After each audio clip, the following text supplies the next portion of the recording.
Assalamualaikum warahmatullahi wabarakatuh. Salam sejahtera bagi kita semua. Shalom. Om Swastiastu. Namo Buddhaya, salam kebajikan. Perkenalkan, kami memperkenalkan diri. Kami dari kelompok 1 yang akan membahas tentang kedatangan sekutu dan nikah. Saya Adita Syara Salina, nomor urut 1. Saya Aditya Rizky Pradana, nomor urut 2. Saya Adrianeka Suryantara, nomor absen 3. Saya Agus Komputer Rajasa, nomor absen 4. Saya Agnes Devosata Tengking, nomor absen 5. Lanza la bomba de uranio sobre Hiroshima.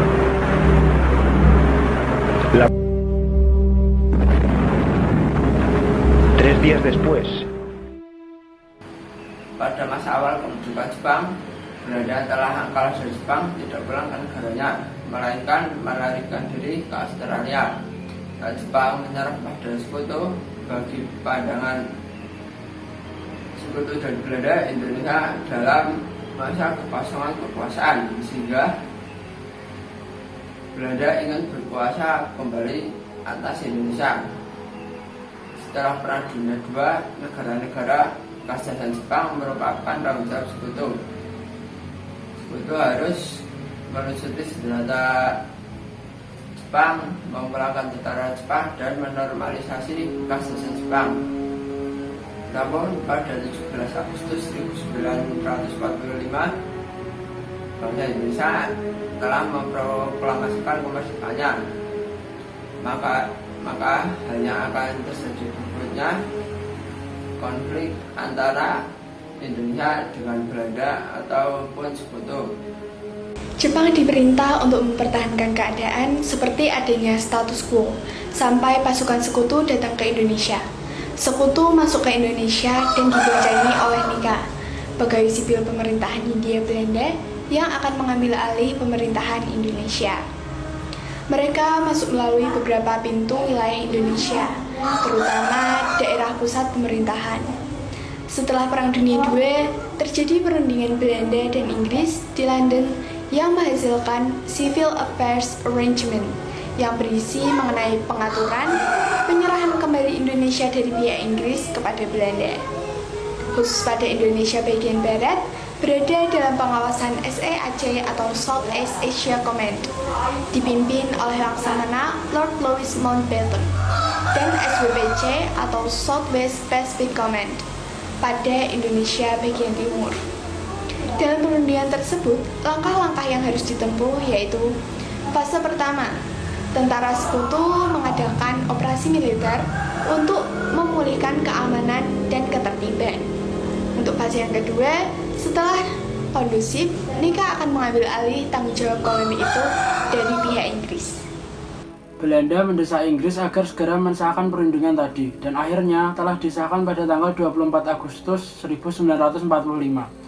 Berdasarkan persetujuan Potsdam, isi Civil Affairs Agreement diperluas. Inggris bertanggung jawab untuk seluruh Indonesia termasuk daerah yang berada di bawah pengawasan SWPAC. Untuk melaksanakan perjanjian Potsdam, pihak SWPAC di bawah Mountbatten di Singapura segera menuju Indonesia.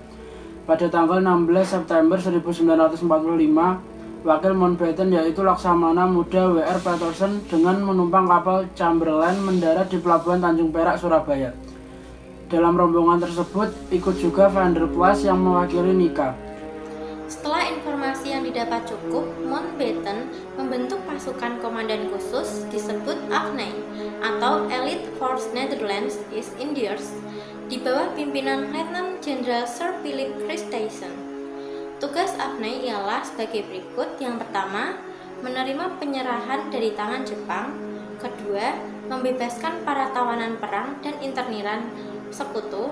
Ketiga, melucuti dan memulangkan orang Jepang. Keempat, menegakkan dan mempertahankan keadaan damai untuk diserahkan kepada pemerintah sipil. Dan yang kelima, menghimpun keterangan tentang penjahat perang untuk diadili. Pasukan sekutu yang tergabung dalam AFNI mendarat di Jakarta pada tanggal 29 September 1945, terbagi dalam 3 divisi. Yang pertama, Divisi India 23 dipimpin Jenderal D.C. Hawthorne yang bertugas di Jawa bagian barat yang berpusat di Jakarta. Yang kedua, Divisi India 5 dipimpin Jenderal Issy Mansert yang bertugas di Jawa bagian timur, berpusat di Surabaya. Dan yang ketiga, Divisi 26 dipimpin Jenderal H.M. Gambers yang bertugas di Sumatera, berpusat di Medan. Kedatangan sekutu di Indonesia pada awalnya disambut secara netral. Namun, setelah diketahui bahwa Nika memboncengi mereka, masyarakat mulai curiga. Apalagi setelah Nika mempersenjatai kembali tentara-tentara Kenyal. Situasi menjadi semakin memburuk. Karena situasi tersebut, Agni yang dipimpin oleh Chris Thyssen menyampaikan pengakuannya secara de facto atas Republik Indonesia pada tanggal 1 Oktober 1945. Atas pengakuannya tersebut, pihak Agni diterima secara terbuka oleh para pejabat-pejabat Republik Indonesia di daerah-daerahnya. Hal tersebut memperlancar tugas-tugas dari Agni.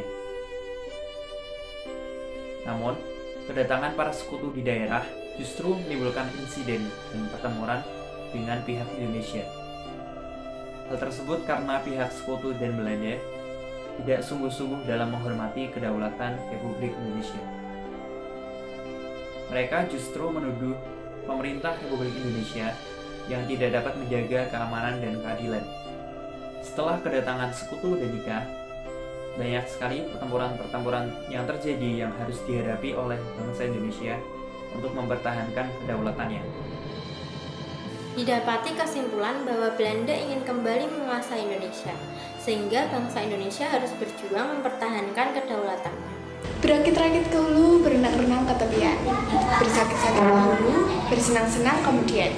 Harapannya teman-teman bisa memahami dengan baik dan dapat meneladani perjuangan bangsa Indonesia. Kami mengucapkan terima kasih kepada teman-teman yang sudah menyaksikan video ini. Kurang lebihnya mohon maaf. Wassalamualaikum warahmatullahi wabarakatuh.